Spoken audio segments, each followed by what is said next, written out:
Cantonment ప్రాంత అభివృద్ధి విషయంలో బీఆర్ఎస్ కాంగ్రెస్ పార్టీలు ద్వంద్వ వైఖరి ప్రదర్శిస్తున్నాయన్న బీజేపీ బహిష్కృత నేత రామకృష్ణ.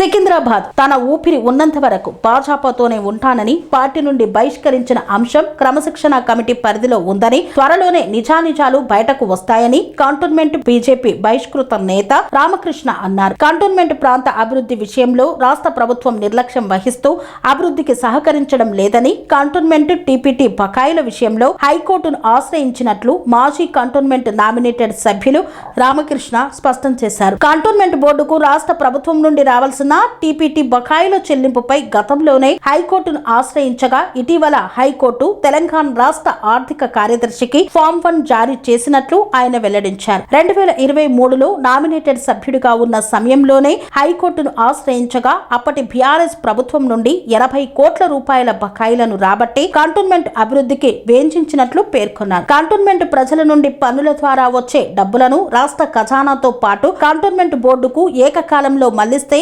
అభివృద్ధికి ఆస్కారం ఉంటుందన్నారు. కంటోన్మెంట్ ప్రాంతంలో మర్ఫోర్డ్ గుడిసెలలో నివాసం ఉంటున్న పేద ప్రజలను కాపాడుకోవాల్సిన బాధ్యత ప్రజా ప్రతినిధులపై ఉందని, దీనికి సంబంధించి రాష్ట్ర ప్రభుత్వం భూ బదలాయింపు చేసి చిత్తశుద్ధి చాటుకోవాలని డిమాండ్ చేశారు. కంటోన్మెంట్ ఒక ఫైనాన్షియల్ పరిస్థితి మీద కొంతమంది అధికారులు వాళ్ళ దృష్టిలో ఏంటంటే డెవలప్మెంట్ వర్క్ అయితలేదు, ఎందుకంటే మాకు కావాల్సిన నిధులు లేవని. మరి దాన్ని ఒక దృష్టిలో పెట్టుకొని గతంలో మీ అందరు తెలిసిన విషయమే, ఏవైతే కేసీఆర్ గారు తెలంగాణ ఫామ్ అయిన తర్వాత ఏ విధంగా అయితే TPT charges state government through routing చేస్తున్నారో, మరి దాంట్లో మాకు వెంటనే చెల్లియటంలో జాప్యం చేస్తున్నారో, మరి అదే ఒక వైఖరి ఈరోజు రేవంత్ రెడ్డి గారు కూడా పాటియటం చాలా బాధాకరం. మరి గతంలో కూడా నేను కోర్టుని ఆశ్రయించడం జరిగింది. అప్పుడు నేను నామినేటెడ్ మెంబర్ ఉన్నప్పుడు, వైస్ ప్రెసిడెంట్ ఉన్నప్పుడు కూడా నేను కోర్టుని ఆశ్రయించడం జరిగింది. మరి దాని ద్వారా టీపీటీ ఛార్జెస్ నాకు 23లో ఫస్ట్ ఆర్డర్ వచ్చింది.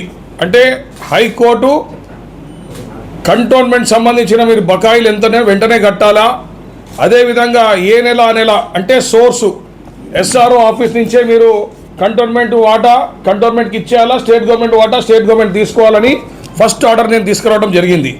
సబ్సిక్వెంట్గా మళ్ళొక డబ్బులు జమ అయితే మళ్ళీ ఇవ్వకపోతే రెండో ఆర్డర్ కూడా ఇన్ ది ఇయర్ అదే నేను రాష్ట్ర ప్రభుత్వాన్ని డిమాండ్ చేస్తున్నా. కంటోన్మెంట్కు జరిగే డెవలప్మెంట్ కంటోన్మెంట్ బోర్డు తప్పకుండా చేస్తుంది, ఉన్న ఏ మెంబర్ ఉన్నా తప్పకుండా పనిచేస్తారు. కానీ నీ పనితనం ఏమైంది? కంటోన్మెంట్ ఈరోజు కూడా ప్రజలు 4 రోజులు 5 రోజులకు వాటర్ వస్తుంది. వాటర్ క్వాంటిటీస్ ఎన్హాన్స్ చేయలేకపోయినావు, వాటర్ ఏరియాస్ వేవ్ ఆఫ్ చేయలేకపోయినావు. మరి ఇంకా మీరు ఏ ముఖం పెట్టుకొని తిరుగుతున్నారు? గతంలో అవసరం ఉందని ముఖ్యమంత్రి గారు 2-3 సభల్లో చెప్పిండ్రు, నేను కంటోన్మెంట్ సస్యశ్యామలం చేసేస్తా, గతంలో నేను ఇక్కడ ఎంపీ చేసినా అన్నీ చెప్పిండు. కానీ పనితనం లేముంది.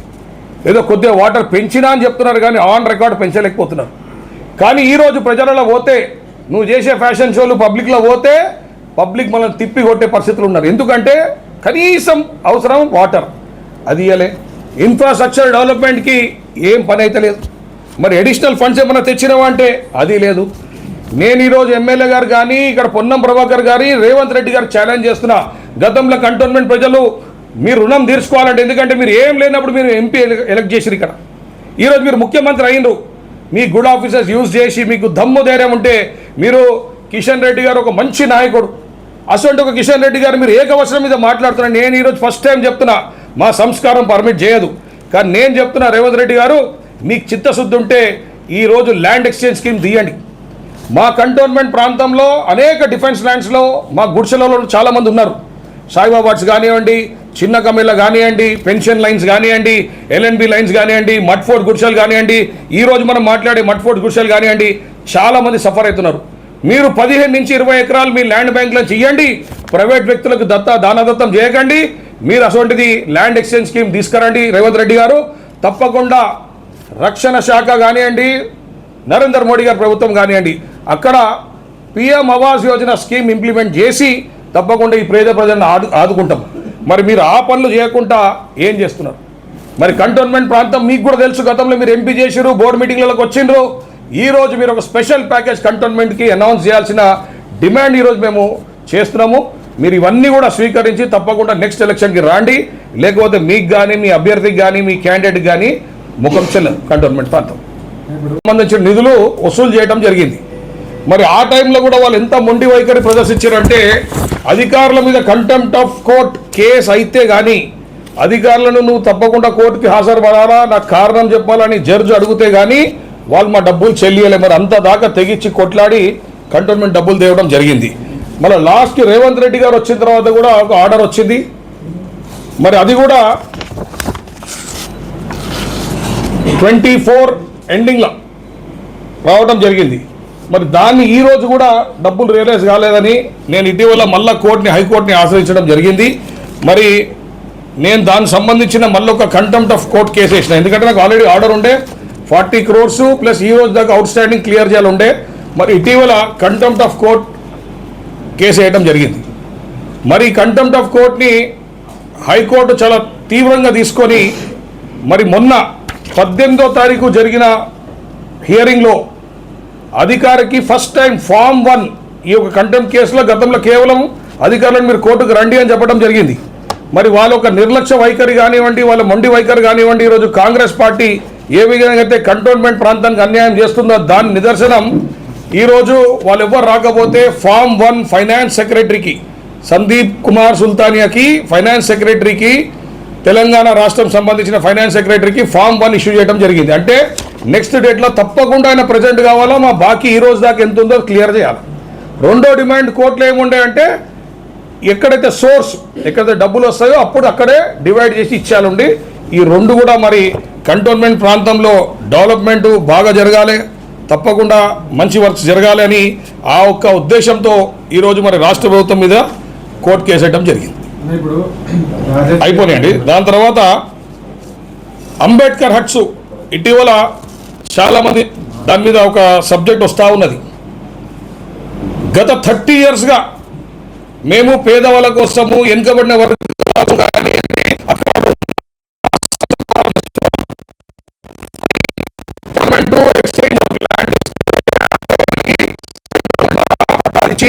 అదే ల్యాండ్లో వాళ్ళకి ఇల్లు కట్టించడానికి ప్రయత్నం చేస్తున్నాము. దీంట్లో చాలామంది అప్పటి నాయకులు కూడా మాకు సహకరించడం జరిగింది.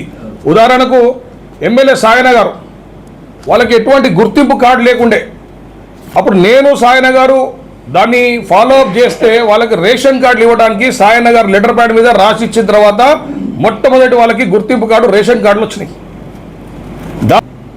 ఒక్కసారి ఆర్మీ అధికారులు 80% తీసేస్తాం, ఇది డిఫెన్స్ ల్యాండ్, A1 సంబంధించిన డిఫెన్స్ ల్యాండ్ మేము తీసేస్తామని చెప్తే సర్వే సత్యనారాయణ గారు కేంద్ర మంత్రితో మాట్లాడి, రక్షణ శాఖతో మాట్లాడి వాళ్ళని గడువు ఇప్పించడం జరిగింది. అప్పటి నుంచి ఇప్పటిదాకా రాష్ట్ర ప్రభుత్వాలు అటు టీఆర్ఎస్ అనుకోండి, గతంలో ఉన్న కాంగ్రెస్ అనుకోండి, ప్రజెంట్ ఉన్న కాంగ్రెస్ కానివ్వండి, కేవలం ముసలి కన్నీళ్ళు గారుస్తున్నారు. వాళ్ళకి చిత్తశుద్ధి ఉంటే రక్షణ శాఖను ఒప్పించే బాధ్యత తప్పకుండా ఈరోజు మోడీ గారి ప్రభుత్వం తీసుకుంటుంది. కానీ ఎక్స్చేంజ్ ఆఫ్ ల్యాండ్, ఎందుకంటే స్టేట్ గవర్నమెంట్ ల్యాండ్ ఇవ్వాలా పట్టాలనే సబ్జెక్టు స్టేట్ గవర్నమెంట్ కాబట్టి నేను ఇక్కడ మా బ్రదరు ఎమ్మెల్యే గారిని అడుగుతున్నా, నీకు చిత్తశుద్ధి ఉంటే నువ్వు వెంటనే exchange of land proposal move చేయి. మీ గవర్నమెంట్లో ముఖ్యమంత్రి గారిని అడుగు, ఇది ఒక ఎమర్జెన్సీ సిచ్యువేషన్ ఉంది, ఇన్ని కుటుంబాలని పడేస్తామని. గతంలో మేము ప్రయత్నం చేసి కూడా చేయడం జరిగింది. ఏమని, ల్యాండ్ ఎక్స్చేంజ్ అవుతుందేమో అని. మరి ఆ ల్యాండ్ ఎక్స్చేంజ్ అనే స్కీమ్ కోల్డ్ స్టోరేజ్ వెళ్ళిపోయింది. మరి వీళ్ళకి ఏమైనా చిత్తశుద్ధి ఉంటే తప్పకుండా దాన్ని బయటికి తీసుకొస్తే మటుకు తప్పకుండా ల్యాండ్ ఎక్స్చేంజ్ చేద్దాము. లేదంటే నేను అన్ని పార్టీలకు అప్పీల్ ఇస్తున్నా. ఒక నాయకుడు, కొత్త నాయకుడు పోయి నేను ఆడ కూర్చోలేదో మీటింగ్ పెట్టిండు, అట్లా కాదు. మీటింగ్ పెడితే కోర్టుకి అందరం సమిష్టంగా కూర్చొని దాంట్లో మెరిట్స్ డిస్కస్ చేసి, ఒకవేళ ఈరోజు కాంగ్రెస్ ప్రభుత్వం చెయ్యను, లేదు ఎమ్మెల్యేతో చేత కాదు అంటే మనందరం ఆల్ పార్టీలను కలుద్దాం, కలిసి దాని మీద ఒక ప్యానెల్ పెట్టుకుందాం.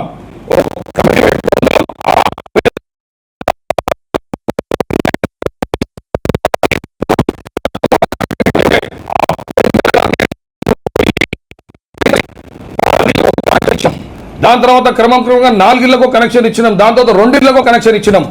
గతంలో నేను వైస్ ప్రెసిడెంట్ ఉన్నప్పుడు అక్కడ ఆర్మీ ల్యాండ్ వీళ్ళకి టాయిలెట్లు లేవు అంటే నాకు ఒక స్కీమ్ ఉండే, నేను ఒక సంతకం పెట్టాల్సిన పరిస్థితి ఉండే. ఓపెన్ డిఫెకేషన్ ఫ్రీ నా కంటోన్మెంట్ ఉంది అని నా సర్టిఫికేట్ అవసరం ఉండే. నేను ఆ రోజు బోర్డు మీటింగ్లో రిఫ్యూజ్ చేయడం జరిగింది.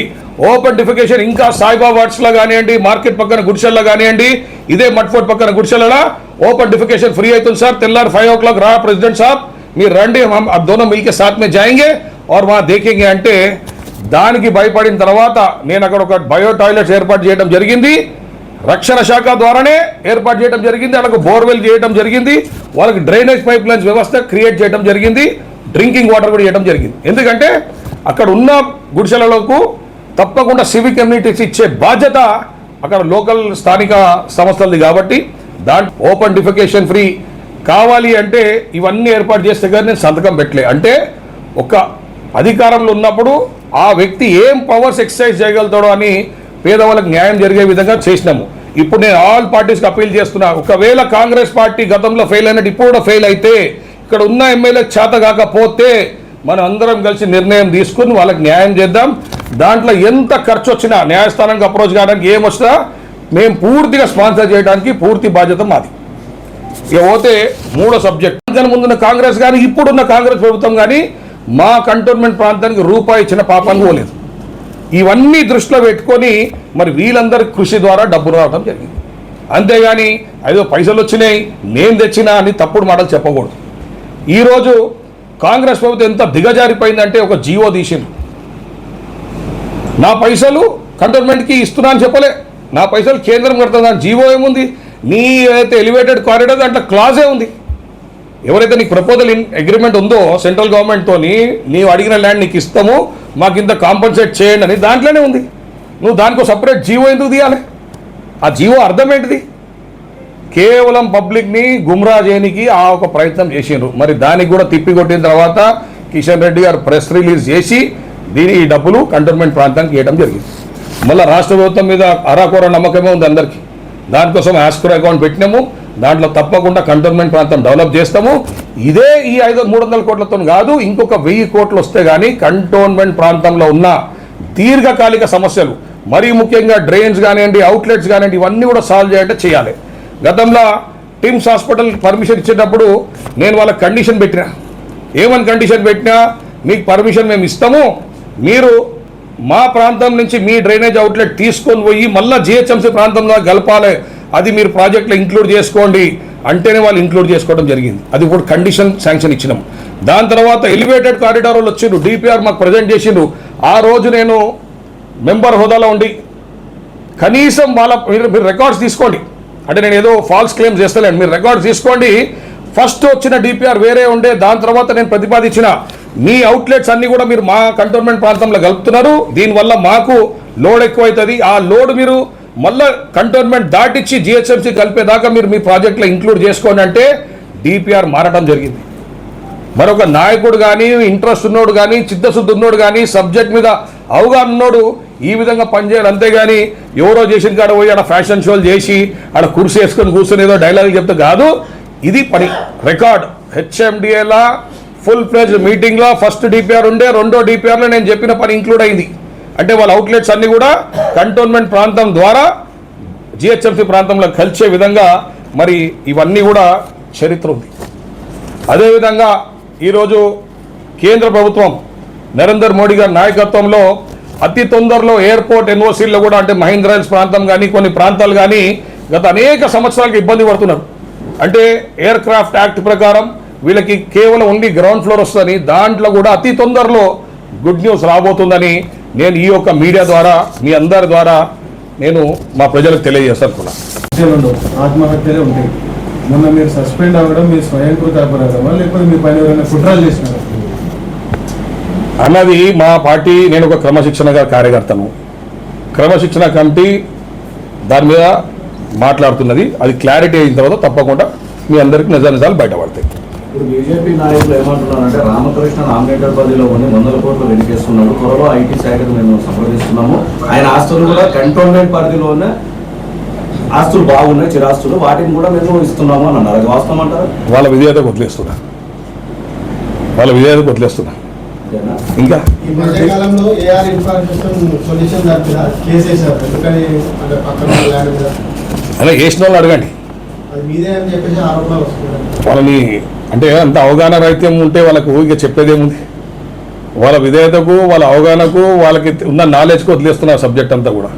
సరే, ఇప్పుడు ఎయిర్క్రాఫ్ట్ ని దృష్టిలో పెట్టుకుని మహేంద్ర హిల్స్ లో గ్రౌండ్ ఫ్లోర్ వరకేనా, గ్రౌండ్ ఫ్లోర్ నుంచి హైట్ గ్రౌండ్ ఫస్ట్ వస్తుందనా వాళ్ళకు కూడా అన్ని కాలనీలు వచ్చే విధంగా కంటోన్మెంట్ లో ఏ విధంగా 18 మీటర్స్ హైట్ పర్మిసబుల్ 15 సంవత్సరాలుగా పోరాటం చేస్తాం. 15 years గా ఎవ్రీ 1 year కో 6 months కో సంబంధించిన ఛాలెంజింగ్ టాస్క్. ఎందుకంటే రాష్ట్ర ప్రభుత్వం ఒక గవర్నమెంట్, కంటోన్మెంట్ బోర్డు, కేంద్ర ప్రభుత్వం ఆలోచనలు ఉన్న రెండు గవర్నమెంట్ చూసుకునే విషయంలో ఎలక్టెడ్ మెంబర్ ఏ విధంగా వస్తారని అక్కడ న్యాయవాది అంటే గవర్నమెంట్ లీడర్ అపోజ్ చేయడం జరిగింది. అప్పుడున్న జడ్జి గారు ఏం చేశారంటే, నా ఒక కరెస్పాండెన్స్ ఇంత లా ఉండే every 3 months, every 4 months, every 5 months నా ఒక లెటర్ ఉంటుంది సంబంధించిన అధికారులకు. జడ్జి ఓపెన్ బెంచ్ మీద కమెంట్ చేయడం జరిగింది, అరే నీకన్నా నాకన్నా ఈయన బాగా పనిచేస్తున్నాడు, ఈయన కరెస్పాండెన్స్ చూసి, ఈయన ఎఫర్ట్స్ చూసి నేను ఈ కేసుని అడ్మిట్ చేస్తున్నాను, you better file your report your this thing with in 4 weeks అని చెప్పి, you file your counter with in 4 weeks అని చెప్పి. ఆ రోజు మొదలైందంటే ఈ రోజు దాకా నేను దాదాపు 100 కోట్లు వసూలు చేసిన. ఇప్పుడు కూడా ఎన్ని పైసలు రావాలో అన్ని పైసలు బరాబర్ వసూలు చేస్తాం. గతంలో డెలిమిటేషన్ విషయంలో కూడా ఇక్కడ ప్రెస్ మీట్ పెట్టి అందరినీ ఏకం చేస్తారు అది అన్నారు, అది కాలేదు. ఇప్పుడు మర్ఫోడ్ గుడిసెల విషయంలో కూడా అందరూ ఏకాభిప్రాయంతో కావాలి, వాళ్ళని కాపాడాలి అంటున్నారు. సీఈఓ గారు దీని మీద స్పష్టత ఇచ్చారు, మేము గుడిసెలు కూల్ చేసే ఆలోచన మాకు లేదు, కేవలం అక్కడ మార్కింగ్ చేసి ఆ పక్కన ఉన్న వాహనాలను, చెత్త వాహనాలను మాత్రం తొలగిస్తున్నాం. అంటే సిఓ గారు ఏం చెప్పారో నాకు తెలియదన్న. అంటే ఆయన రూల్ ప్రకారం ఆయన చెప్పుంటాడు, ఆయన ఏం చేద్దామనుకో ఆయన చెప్పుంటాడు. కానీ అక్కడ ఇష్యూ నాకు తెలుసు కాబట్టి, అది A1 డిఫెన్స్ ల్యాండ్ కానివ్వండి, డిఫెన్స్ ల్యాండ్ కాబట్టి నా బాధ్యత ఒక పేదవాళ్ళకు గత 30 సంవత్సరాలుగా పేదవాళ్ళ కోసం పనిచేసిన వ్యక్తిగా నేను దాన్ని ఈరోజు రియాక్ట్ అవుతున్నా. గతంలో కూడా ఏమైంది అంటే కొంతమంది నాయకులు, అవగాహన నాయకులు, మా జోకర్ ఉండగా మల్లారెడ్డి, ఆ జోకర్ ఒక డైరెక్షన్లో ఒక వర్గం పోయి ఒక కేసు వేస్తే కేసులో ఓడిపోయాను. మేము అప్పుడున్న ఎమ్మెల్యే గారు మేమందరం పోయి అధికారులని కన్విన్స్ చేసి ఎలక్ట్రికల్ మీటర్ల కోసం పెట్టుకున్నాం. సో అట్లా తప్పు జరగద్దు అని నేను ముందే వాళ్ళందరినీ కలుపుకుందామంటున్నా. ఒకవేళ పోరాటంలో కలిసి వస్తే సంతోషం, లేకపోతే మాకు ఒక్కళ్ళనే కొట్లాడే దమ్ము ధైర్యం కూడా ఉంది. నాకు ఏం లేదన్నా, అది ఆల్రెడీ పార్టీ చూస్తున్నది. నేను కలిసి పనిచేసిన, ఈరోజు కూడా మంచిగానే మాట్లాడతా, ఎప్పటి కూడా మంచిగానే మాట్లాడతా. ఆయన మా ఎంపీ గారు, ఆయనకు పూర్తి గౌరవం ఉంది, మేము కూడా పూర్తి గౌరవం ఇస్తాం. మీరు త్వరలో టీఆర్ఎస్ లో చేరుతున్నారని ప్రచారం జరుగుతుంది. టీఆర్ఎస్ అంటే కవిత పార్టీ, టీఆర్ఎస్ నేను నా ఊపిరి ఉన్నంత కాలం నేను భారతీయ జనతా పార్టీలో ఉంటా, భారతీయ జనతా పార్టీ కార్యకర్త లెక్కనే పనిచేస్తా. ఏదేమున్నా భారత్ మాతాకి జయన నినాదంతోనే ఉంటా. ఇవాళ ఫ్యాషన్ షోలు, పెరేడ్లు చేస్తున్నారు. ఈ 300 కోట్లు మేము తెచ్చినాం, 300 కోట్లు మేము తెచ్చినాం అని. మరి దీంట్లో టోటల్ అవాస్తవం ఉంది. ఈ 300 కోట్ల ప్రస్తావన ఎట్లొచ్చిందంటే, గతంలో నేను మెంబర్ ఉన్నప్పుడు కానీ, వైస్ ప్రెసిడెంట్ ఉన్నప్పుడు కానీ, మీట్ యువర్ మెంబర్ అని, అదేవిధంగా బీజేపీ బస్తీ బాట అని ప్రోగ్రాం చేయడం జరిగింది. ఆ ప్రోగ్రాంలో నేనే మొట్టమొదటి వ్యక్తిని, ఎవరైతే బియాండ్ ఒక మెంబర్ స్కోప్ కానీ, బియాండ్ ఒక వైస్ ప్రెసిడెంట్ స్కోప్ కానీ 100 కోట్ల 500 కోట్ల రిఫార్మ్స్ పర్మనెంట్ సొల్యూషన్ తీసుకురావాలని మాట్లాడే నేనే. నా ఇనిషియేటివ్ మీద మా భారతీయ జనతా పార్టీ కూడా నాకు సపోర్ట్ చేయడం జరిగింది. సంబంధించిన అధికారులు కానివ్వండి, లేకపోతే సంబంధించిన మంత్రులు కానివ్వండి, అందరూ కూడా మాకు సపోర్ట్ చేసిన తర్వాత ఈ యొక్క ప్రపోజల్ పెట్టడం జరిగింది. వెళ్ళినప్పుడు రక్షణ శాఖ కన్ఫ్యూజ్ అయింది, ఈ ఫండ్స్ని ఏ విధంగా మీకు ఇవ్వగలుగుతాం, ఎందుకంటే సెంట్రల్ గవర్నమెంట్ ఫండ్స్, మళ్ళా సెంట్రల్ గవర్నమెంట్ అలాట్మెంట్ చేయాలంటే అది కొత్త ఫండ్స్ కింద వస్తుంది, అంటే రీఅప్రాపరేషన్ ఆఫ్ ఫండ్స్ కింద తీసుకోండి అని చెప్పడం జరిగింది. అదే క్రమంలో ముఖ్యమంత్రి రేవంత్ రెడ్డి గారు తోటముత్తెల్లమ్మ టెంపుల్ కూడా శంకుస్థాపన చేయడం జరిగింది, ఎలివేటెడ్ కారిడార్కి ఫస్ట్ టైం. అప్పుడు నేను ఎలక్టెడ్ వైస్ ప్రెసిడెంట్ ఉంటే ఆ హోదాలో నన్ను కూడా పిలిచిండ్రు. నేను కూడా వేదిక మీదనే ముఖ్యమంత్రి గారు చెప్పడం జరిగింది, అన్నా రెడ్డి గారి ద్వారా మేము ఒక ప్రపోజల్ మూవ్ చేస్తున్నాము, మీరు ఇచ్చే పైసలు మాకు ఇన్ఫార్మ్ చేసి ఇవ్వండి, తప్పకుండా దాని మీద మేము చేస్తాం. ఇంకోటి, ఈరోజు ఎమ్మెల్యే గారు ముఖ్యమంత్రికి దగ్గర కాబట్టి పోయి అడగమనండి, వేదిక మీద చెప్పిన నేను ఈరోజు ముఖ్యమంత్రి గారికి. దాని తర్వాత ఆ ఫైల్ తీసుకొని కిషన్ రెడ్డి గారు 2-3 days దాని మీద ఎక్సర్సైజ్ చేసిన తర్వాత అప్పుడు క్యాబినెట్ మినిస్ట్రీలో రాజ్నాథ్ సింగ్ గారు కానివ్వండి, ప్రధానమంత్రి గారు కానివ్వండి చెప్పి కన్విన్స్ చేసి ఆ ఒక్క ఫండ్ కంటోన్మెంట్ డెవలప్మెంట్, ఎందుకంటే కంటోన్మెంట్ ప్రాంతం వెనుకబడ్డది, రాష్ట్ర ప్రభుత్వాలు ఎవరు కూడా కంటోన్మెంట్ ప్రాంతాన్ని ఫేవర్ చేస్తలేరు కాబట్టి ఆ ఫండ్స్ ఇప్పించిన ఘనత కిషన్ రెడ్డి గారి. దాని తర్వాత ఎంపీ గారు వచ్చిన తర్వాత ఆయన కూడా ఫాలోఅప్ చేయడం జరిగింది. ఓవరాల్గా ఫండ్స్ భారతీయ జనతా పార్టీ తరఫున నరేంద్ర మోడీ గారి తరఫున రావడం జరిగింది. దానికి